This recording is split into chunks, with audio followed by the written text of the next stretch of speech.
Trafik i qenieve njerëzore, 23 arrestuar në Greqi, zbulohen 4 laboratorë me pasaporta shqiptare të falsifikuara.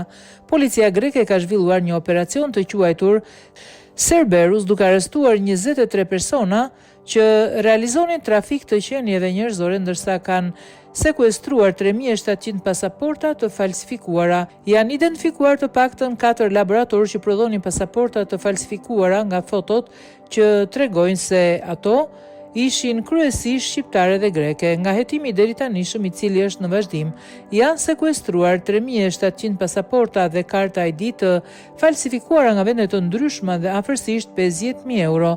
Oficerët e policisë gjetën çanta me pasaporta të falsifikuara, sirtar plot me pulla dhe zarfa me para në apartamentet që kontrolluan.